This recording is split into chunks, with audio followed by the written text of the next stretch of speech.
Olá, terapeutas! Sejam muito bem-vindas ao nosso canal Edna Regina Nunes, neuropsicopedagoga, a chave do sucesso. E por que a chave do sucesso? Porque aqui nós viramos pequenas chaves para o nosso crescimento pessoal e também profissional. Porque eu acredito que nenhum profissional, quando ele não esteja bem no seu pessoal, ele vai ter sucesso na sua vida profissional. E hoje eu quero trazer para vocês um questionamento de uma seguidora onde ela fala assim: Adila, a minha intervenção com o TDAH não tem fluído de forma que ele tenha tido um aprendizado melhor ali nas nossas intervenções. Veja, que a intervenção ela flui quando a gente reduz as exigências desnecessárias e aumentamos a oportunidade do sucesso. Sempre vai ser assim para qualquer tipo de transtorno, principalmente naquele que é o que lida melhor, né, com recompensas, com reforço positivo, que é o caso do TDAH.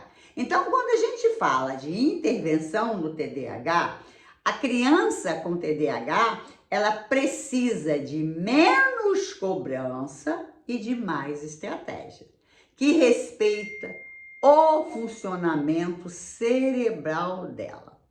E por que eu falo de funcionamento cerebral? Porque as crianças, adolescentes com TDAH, eles possuem uma dificuldade extrema, né, persistente, consistente em controlar os seus impulsos, ter uma atenção focalizada. Eles se dispersam muito, com muita facilidade, tem uma dificuldade de organizar os seus pensamentos, inclusive para colocar numa escrita e até para conversar com você. Muitas vezes eles se perdem. Então nós temos que analisar que essa intervenção precisa ir de encontro ao funcionamento cognitivo dessa criança, levando em conta as dificuldades que o TDAH tem. Não adianta eu querer que minha criança TDAH faça a intervenção que eu quero. Não é ele que tem que se adaptar à intervenção que eu quero, tá? Mas eu me adaptar ao funcionamento dele. Se ele é uma criança que tem baixa velocidade de processamento, eu não posso querer que essa criança de uma hora para outra ganhe velocidade de processamento. Se é uma criança que toda hora te interrompe, ele tem um impulso toda hora de estar mexendo em algo, de estar falando algo fora ali do contexto onde a gente está inserido a nossa intervenção, a gente precisa ter a estratégia e a paciência adequada para lidar com esse tipo de dificuldade. Porque não é porque eles querem, não é falta de capacidade, muito pelo contrário. Crianças com TDAH, elas são ativas, elas têm muita capacidade, porém, tem essas dificuldades em todas essas funções executivas. Não adianta eu impor para a criança certas atividades que eu sei que ela não vai gostar. Então, uma orientação que eu dou para vocês, quando vocês estiverem intervindo em criança com TDAH, comece primeiro a se conectar com o cérebro dele. E algumas perguntas você pode estar fazendo a essa criança. Meu amor, como que foi seu dia hoje? O que você fez de mais legal hoje na escola? O que te deixou triste na escola? Alguém falou algo que você não gostou? Me diga, Que jogo você gostaria que tivesse hoje na nossa intervenção? Quando você pergunta para essa criança, quando você direciona essas perguntas para a criança, você já sabe o que fazer e como fazer para, né, ter a atenção dessa criança. Porque, veja, se ele chega no seu consultório triste porque houve algum problema na escola, houve piadinha, houve desentendimento com o colega, tá na hora de você trabalhar o quê? Esse controle emocional. Tá na hora de você fazer uma intervenção voltada a essa questão mais social, mais emocional, de reforço positivo, explicando para ele o porquê que de repente ele ouviu tal coisa de um colega e ele não conseguiu segurar por falta, né, dessa questão de não ter o impulso. Tudo isso a criança também precisa saber.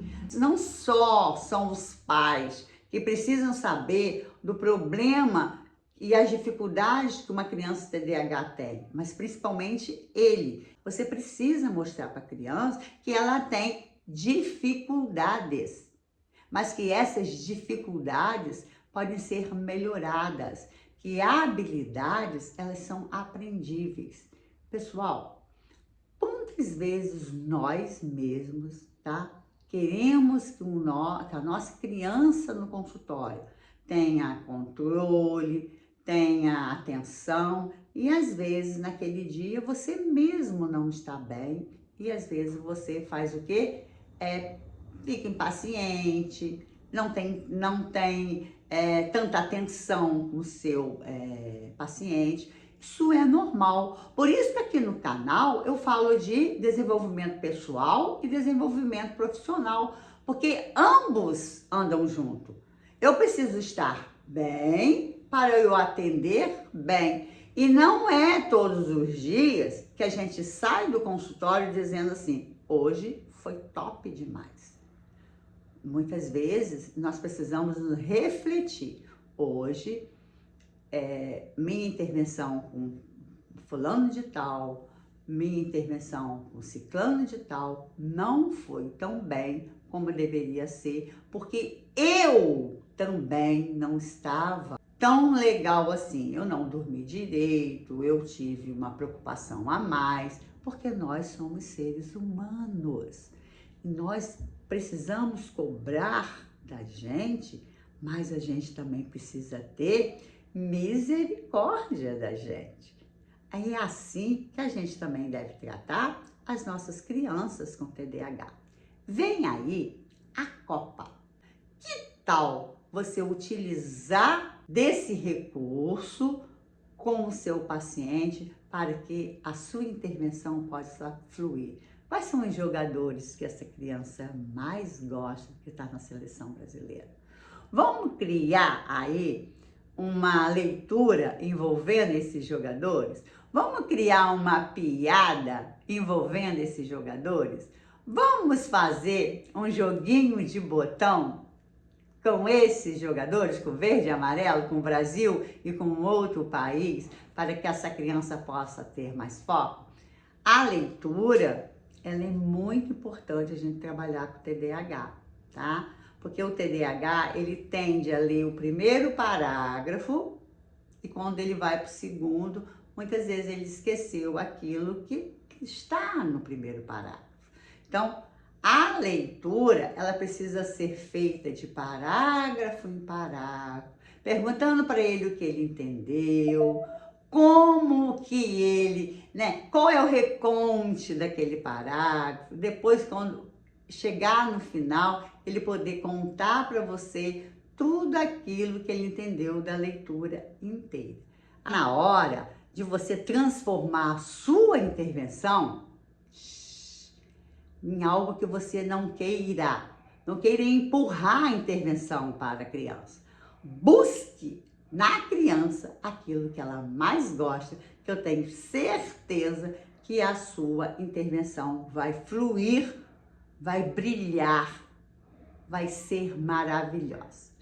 Se você não é inscrito no canal, se inscreva, curta, compartilhe, porque eu sempre estou trazendo aqui informações do neurodesenvolvimento, né? Porque eu sou neuropsicopedagoga, mas também eu estudo muito o desenvolvimento pessoal, porque, como eu disse, desenvolvimento pessoal e profissional tem que andar abraçadinhos.